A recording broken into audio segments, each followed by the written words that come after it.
최근 초중고등학생 사교육비가 역대 최고 기록을 경신했습니다. 교회와 학부모들의 올바른 자녀 교육에 대해 전문가의 조언을 들어봤습니다. 일부 연예인들의 메신저 대화방에서 성범죄가 이뤄지고 있었다는 사실이 알려져 큰 충격을 주고 있습니다. 우리 사회에 만연한 성윤리 불감증, 그 원인을 짚어봅니다. 연예계에서 불거진 디지털 성범죄가 가짜뉴스 생산에도 이용되고 있습니다.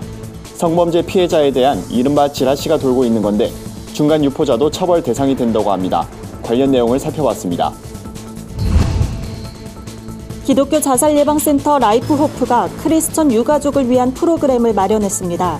유가족을 위로하는 마음이음 예배에 다녀왔습니다. 3.1운동 100주년을 맞은 올해 유관순 열사에 대한 국민적 관심이 높습니다. 하지만 유관순 열사에 대한 왜곡된 정보가 퍼지고 있다는 우려도 제기되고 있습니다.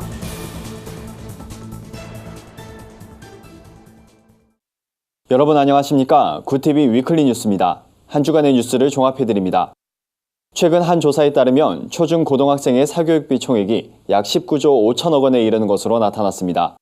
전년 대비 8천억 원 증가한 수치로 역대 최고 기록입니다. 전문가들은 이런 현상이 현 정부의 교육 정책이 갖는 한계라고 지적하면서도 크리스천 부모와 교회의 역할이 더 중요해졌다고 입을 모았습니다. 김주련 기자가 취재했습니다. 최근 통계청이 발표한 2018년 초중고 사교육비 조사 결과에 따르면 사교육비 총액이 약 19조 5천억 원으로 나타났습니다. 초중고등학생 1인당 월 평균 사교육비는 29만 1천 원으로 2017년 27만 2천 원에 비해 약 7%인 19,000원 증가한 수치입니다. 2007년 통계청이 사교육비 조사를 실시한 이래 가장 높은 액수입니다. 사교육 수강 목적으론 학교 수업 보충과 심화가 49%로 가장 많았고 선행학습이 21.3%, 진학준비가 17.5%로 뒤를 이었습니다. 최근 입시 코디네이터로 알려진 진로 진학학습 상담을 위한 사교육비도 초등학생이 166억 원으로 42.9%, 중학생이 127억 원으로 10%, 고등학생이 324억 원으로 30.2%씩 각각 증가했습니다.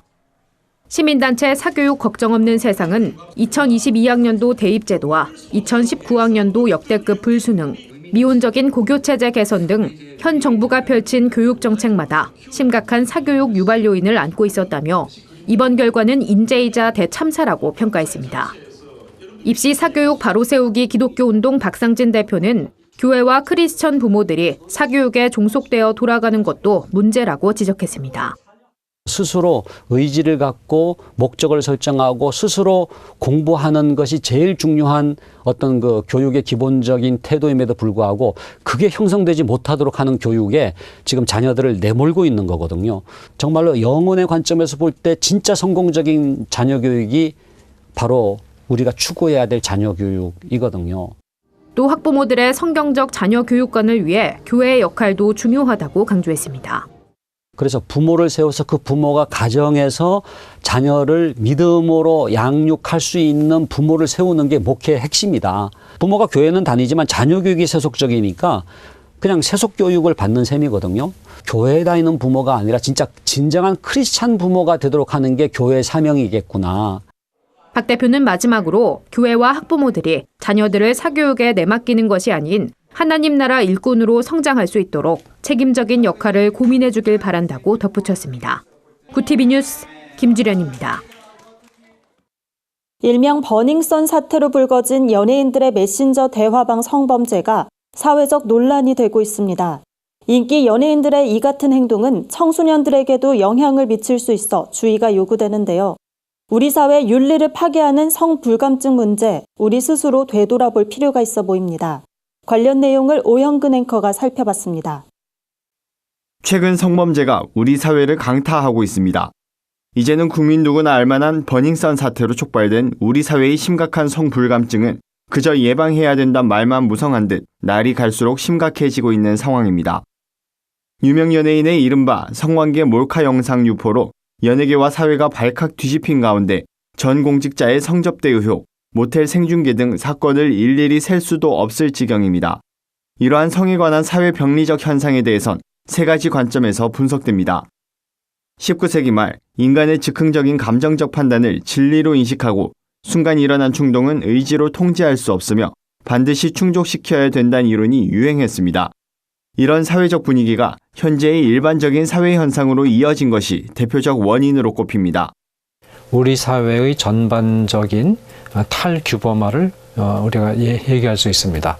삶의 모든 영역에서 규범적인 것으로부터 벗어나려는 그런 시도들이 행해져 왔고, 그것이 이제 포스트 모더니즘이라는 사조로 형성이 됐거든요. 이런 사건이 터져 나올 때마다 올바른 성교육이 이루어져야 한다는 주장이 제기됩니다. 하지만 이런 대책 마련 요구에도 바른 성교육은 이루어지지 않고 있다고 이상원 교수는 설명합니다. 올바른 대처 방법을 가르치진 않았지만 성윤리적인 부분을 강조했던 전통적인 성교육과는 달리 지금은 주관적인 성결정권을 권장하며 대처 방법 교육만 강조하고 있다는 겁니다. 성을 각자의 자유로운 결정에 맡겨서 자유롭게 행하는 것을 장려하는 그런 방향으로 성교육이 이루어지고 있어서 앞으로 이 청소년 세대가 자라서 성인이 되었을 때 성에 대한 규범적 인식, 도덕적이고 윤리적 인식이 지금 훨씬 더 약화되지 않을까 하는 많은 우려를 지금 가지고 있습니다. 이 교수는 카톡방도 비슷한 생각을 가진 사람들이 모인 공동체인 만큼 인륜으로부터 해방된 공간이 아니라며 자칫 집단 이기주의로 갈 수 있는 모임을 자정할 수 있는 노력이 구성원 간에 반드시 필요하다고 조언했습니다. 연일 언론의 일면을 장식하고 있는 성범죄 관련 보도들, 참여하지 않은 채 침묵하는 것만이 능사는 아닐 겁니다. 오히려 나부터 적극적으로 반대의 목소리를 내는 용기가 필요한 시점입니다. 구티비 뉴스 오현근입니다. 연예계에서 불거진 디지털 성범죄는 가짜뉴스를 생산하는 도구로도 이용되고 있습니다. 여성 피해자가 누군지에 대한 이른바 지라시가 돌고 있는 건데요. 이 같은 가짜뉴스를 무심코 다른 사람에게 공유하는 중간 유포자도 처벌 대상이 된다고 합니다. 한혜인 앵커가 전해드립니다. 이른바 지라시를 중간에서 전달하는 사람, 중간 유포자도 처벌 대상이 됩니다. 최초로 해당 글을 작성하지 않았고 단순히 내용만을 전달했더라도 형법 307조에 해당하는 명예훼손죄가 적용될 수 있기 때문입니다. 명예훼손죄란 공연히 구체적인 사실이나 허위 사실을 적시해 사람의 명예를 훼손함으로써 성립하는 범죄를 말합니다. 최근엔 온라인 네트워크가 활성화되면서 사실 확인이 되지 않은 내용이 더 빠르고 광범위하게 유통되고 있습니다. 온라인상 2차 가해가 더 심해지는 이유기도 합니다. 이러한 온라인상의 중간 유포 행위는 사이버 명예훼손죄에 해당돼 일반 명예훼손죄보다도 형량이 무겁습니다. 단순하게 문자로 날리는 거 이런 게 아니라 이제 SNS를 통해서 알리면 이게 이제 비방의 목적이 있어서 사실을 알리면 이 정보통신망법에 보면 또 가중해서 처벌을 하거든요. 그러니까 일반 형법상으로도 명예훼손죄가 되고 정보통신망 이용 촉진 및 정보보호 등을 하면 우리가 보통 말할 때 정보통신망법이라고 하는데 그 법에 따라서도 처벌될 수 있고 그렇습니다. 정보통신망 이용 촉진 및 정보보호 등에 관한 법률 제70조에선 형법상의 명예훼손죄에 대한 특칙으로 사이버 명예훼손 관련 규정을 두고 있습니다. 일반 명예훼손의 경우 사실을 적시한 경우 2년 이하의 징역이나 500만 원 이하의 벌금에 처할 수 있습니다. 사이버 명예훼손의 경우는 3년 이하의 징역이나 3천만 원 이하의 벌금에 처하도록 규정됐습니다. 허위 사실을 적시한 경우 형량이 가중됩니다. 명예훼손죄로는 5년 이하의 징역, 10년 이하의 자격정지, 1,000만 원 이하의 벌금에 해당합니다. 사이버 명예훼손죄는 7년 이하의 징역, 10년 이하의 자격정지 또는 5천만 원 이하의 벌금에 처할 수 있도록 규정하고 있어 지라시 중간 유포에 대한 주의가 요구됩니다. 구티비 뉴스 한혜인입니다. 기독교 자살 예방센터 라이프호프가 자살 유가족을 위해 특별한 시간을 마련했습니다. 예배를 통해 마음을 위로하고 전문가의 상담을 지원하는 프로그램인데요. 오는 7월까지 5개월간 진행될 예정이라고 합니다. 라이프호프 마음이음 예배에 홍희연 기자가 다녀왔습니다. 지난해 한 통계에 따르면 대한민국은 전 세계 국가 중 자살률 4위를 기록하고 있습니다. OECD 내에서도 리투아니아에 이어 두 번째로 자살률이 높은 국가란 오명을 쓰고 있습니다. 더 이상 자살은 남의 이야기가 아니란 말이 들려오는 이유입니다. 부모와 형제, 자녀의 자살을 경험한 유가족들은 하루하루를 고통 속에 살아가고 있습니다. 내 가족을 돕지 못했다는 자책과 함께 주변의 곱지 않은 시선이 가장 큰 어려움이라고 말합니다. 라이프호프는 이런 유가족들을 벌써 8년째 섬기고 있습니다.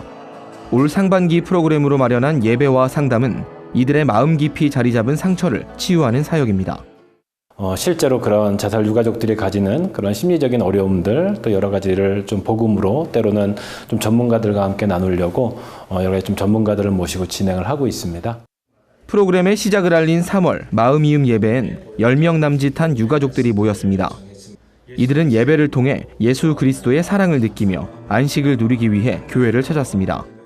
그리고 나는 예수님이 우리를 구원해 주실 종교적인 표상이라고만 생각했지 우리 옆에서 우리 안에서 그렇게 몸소 상담으로서의 삶으로 우리를 치유해 주셨던 분이셨다라는 것도 다시 한번 새삼스럽게 알았습니다. 라이프호프 상반기 프로그램은 예배와 상담으로 이루어집니다. 오는 7월까지 매달 한 차례 마음이음 예배를 드리며 4월부터 6월까지 12주 동안 공동체 신앙훈련 모임을 진행합니다. 또 전문가를 통한 상담 회복 순서도 마련했습니다. 라이프호프 관계자는 자살 문제는 누구에게나 찾아올 수 있는 삶의 고통과 아픔의 문제라며 라이프호프의 사역을 통해 한국교회가 세상을 향한 대한공동체가 되길 바란다고 말했습니다. 구티비 뉴스 홍우연입니다. 3.1운동 100주년을 맞아 이를 기념하는 행사들이 이어지고 있습니다. 특히 유관순 열사의 행적이 시민들의 관심을 모으고 있는데요. 하지만 사실과는 다른 왜곡된 정보가 공유되면서 이를 바로잡아야 한다는 목소리가 높아지고 있습니다. 관련 내용 오현근 앵커가 취재했습니다. 3.1운동하면 떠오르는 인물, 단연 유관순 열사입니다. 올해가 3.1 독립 만세운동이 일어난 지 100주년이 되는 해인데다 최근 유관순 열사의 최고 등급 서훈이 결정되고 일대기가 영화로도 제작되면서 국민적 관심이 높습니다. 많은 SNS 이용자들은 유관순 열사의 공적을 높이고 널리 알리기 위해 정보들을 공유하고 있지만 이 중엔 상당수가 왜곡된 내용이란 지적이 나오고 있습니다. SNS상에서 공유되고 있는 한 게시물입니다. 유관순 머리 가죽이 통째로 벗겨지는 고문을 받았다. 무차별한 성폭행으로 자궁이 파열돼 사망했다. 시신이 토막나 있었다 등의 내용이 적혀 있습니다. 모두 역사적 사실과는 거리가 먼 내용들입니다. 저렇게 고문을 많이 하고 하니까 우리가 상상할 수 없는 그런 것까지 당하지 않았느냐 해가지고 그런 그 낭설을 터뜨린 사람들이 있습니다만은 어떤 자료에도 또 어디에도 그런 자료는 없습니다. 류정우 유관순 열사 기념사업회장에 따르면 유관순 열사는 서대문 형무소 투옥 당시 일본의 간수부장, 지금의 교도관에게 많은 고문을 당했고 복부를 밟혀 방광 파열로 사망한 것으로 알려져 있습니다. 일제가 독립시위로 체포된 애국지사들에게 혹독한 고문을 한 것은 사실이지만 구체적인 방식에 대한 기술은 자료로 거의 남아있지 않다는 게 류 회장의 설명입니다. 충분히 가능할 것으로 예상되는 성고문도 기록엔 남아있지 않습니다. 저렇게 고문을 당했으면 고문한 놈이 마음대로 하지 않았겠냐 그런 추측이지 의지가 강한 사람에게는 아무리 나이가 어리고 여자라 해도 함부로 못하는 것이 우리 인간이라고 봅니다. 시기에 맞게 3.1운동 100주년을 기념하고 애국제사들을 다양한 방법으로 추모하는 것은 바람직한 모습으로 보입니다. 그럼에도 기초 연구 부족과 시민의식은 아쉬운 부분입니다. 류정우 회장은 생각이란 것은 본인의 자유이기 때문에 어떻게든 생각할 수 있지만 유관순 열사뿐 아니라 많은 애국지사들의 훌륭한 점만 보고 기억하므로 이들을 추모하길 바란다고 덧붙였습니다. 구티비 뉴스 오현근입니다. 구티비 글로벌 선교방송단 뉴스를 통해 순교자 가족을 찾은 감동적인 사연이 눈길을 끕니다. 세상 속 크리스천들의 다양한 이야기를 한혜인 앵커가 소개해드립니다.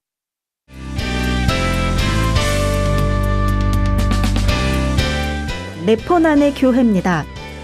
첫 번째 소식은 조영호 교회 기자가 보내온 구티비 글로벌 선교방송단 뉴스를 통해 순교자 가족을 찾은 감동적인 사연입니다. 지난 3월 1일 한국전쟁 당시 순교한 법성교회 순교자를 기리기 위해 예장 합동총회가 법성교회를 한국기독교 순교사적지 제5호로 지정하고 감사 예배를 드렸다는 내용이 보도됐는데요.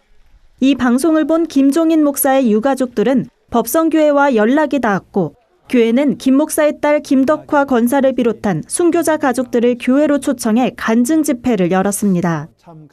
순교자 가족들은 2박 3일 동안 법성교회 성도들에게 당시의 순교 상황을 상세하게 간증했는데요. 특히 김덕화 권사는 96세의 나이에도 생생하게 아버지의 일을 기억하고 있어 더욱 은혜로운 시간이 됐다고 합니다.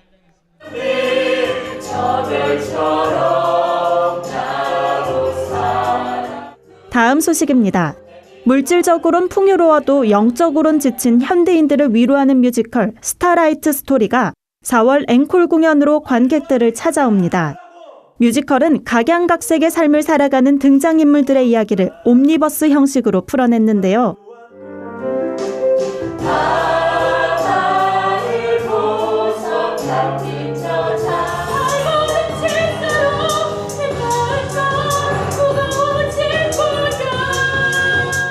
극단 관계자는 삶이 힘들고 어려운 사람들이 뮤지컬을 통해 예수를 만나 빛나는 인생으로 변화되길 바란다며 세상을 아름답게 변화시키는 별빛과 같은 인생이 되길 소망한다고 전했습니다. 뮤지컬 스타라이트 스토리는 4월 8일부터 23일까지 대학로 가나의 집 열림홀에서 만날 수 있습니다.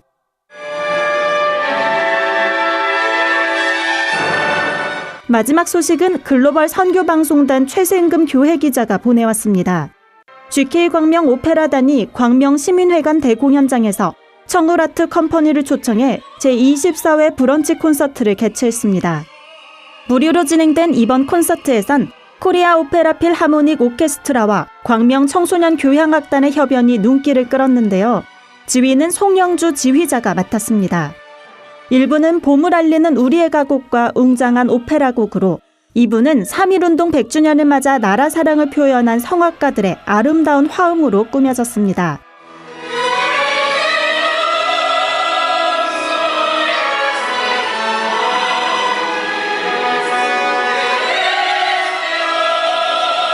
오케스트라 연주와 합창 등이 끝날 때마다 참석자들의 박수갈채가 쏟아졌다고 하는데요.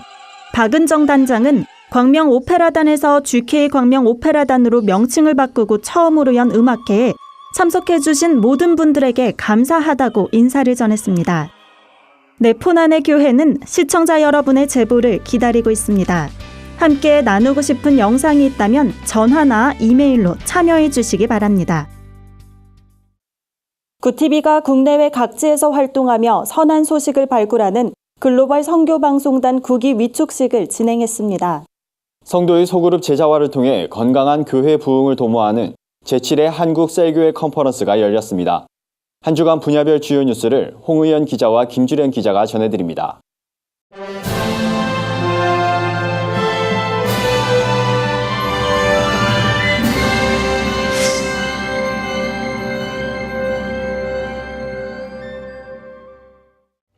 구티비 글로벌 선교방송단 9기 위촉식이 진행됐습니다. 글로벌 선교방송단은 지난 2016년 1기 출범을 시작으로 현재 17,000여 명이 활동 중입니다. 이날 9기 위촉식에선 1,300여 명이 추가로 위촉되면서 더 활발한 사역이 전개될 것으로 보입니다. 감사예배 메시지를 전한 한소망교회 류영모 목사는 여러분의 헌신을 통해 많은 사람들이 예수님을 알게 될 것이라며 자신과 이웃을 귀한 존재로 여기고 선한 소식을 발굴해 전하길 바란다고 말했습니다. 구티비 김명전 대표이사는 글로벌 선교방송단은 다양한 곳에서 활동 중인 수많은 회원들로 구성되어 있다며 오늘 위촉된 여러분이 방송 선교를 통해 한국 기독교의 새로운 부흥과 도약을 이끄는 디딤돌이 되길 바란다고 말했습니다. 참가자들은 구티비의 다양한 매체를 통해 선한 소식을 잘 전할 수 있게 되길 바란다며 기대감을 드러냈습니다. 글로벌 선교방송단의 일원으로서 참여하게 된 것을 기쁘게 생각하고 또 열심히 도울 수 있으면 제가 돕는 방법이 어딘지 또 찾아보겠고요. 우리 주님 오실 그날까지 할 수 있는 부분이라면 최선을 다해서 하고 싶습니다. 오는 4월 21일 오후 3시 여의도 순복음교회에서 열리는 부활절 연합예배 설교자로 기독교대한감리회 전명구 감독회장이 선정됐습니다. 전명구 감독회장은 당초 예배 설교자로 내정됐다가 교단 내부 소송으로 무산된 바 있습니다. 현재도 서울지법에서 감독회장 선거 무효 판결을 받아 직무가 정지될 가능성이 제기되고 있습니다. 하지만 전명구 감독회장 측은 부활절 연합예배까지는 직무를 수행하는 데 지장이 없을 것으로 판단하고 설교자로 다시 선정해 줄 것을 요청했습니다. 이번 부활절 연합예배는 부활의 생명을 온 세계에란 주제로 진행됩니다. 기아성 이영훈 대표 총회장과 예장합동 이승희 총회장 등 기아성 이영훈 대표 총회장과 예장합동 이승희 총회장 등 주요 교단장들이 각각 순서를 맡을 예정입니다. 기독교대한 성결교회 제113년차 총회 목사 부총회장 후보에 성락성결교회 지영은 목사와 중앙성결교회 한기채 목사가 최종 입후보하면서 관심을 모으고 있습니다. 두 후보는 성결교단은 물론 교계에서도 인지도가 있는 인물이기 때문입니다. 또 기성 서울중앙지방회 소속이었던 두 후보는 지방회에서 내분이 일어 성락성결교회를 중심으로 서울 제1지방회가 분할돼 현재는 라이벌 관계에 있습니다. 중앙성결교회 한기채 목사는 성결교회의 어머니 교회란 이름에 걸맞게 교단을 비롯한 한국교회와 사회를 품을 수 있는 넓은 마음으로 교단의 일을 잘 감당하겠다는 포부를 밝혔습니다. 성락성결교회 지영은 목사는 교회의 사회적 공공성 회복을 통해 성결교단의 성결성도 회복할 것이라고 전했습니다. 구티비 뉴스 홍우현입니다.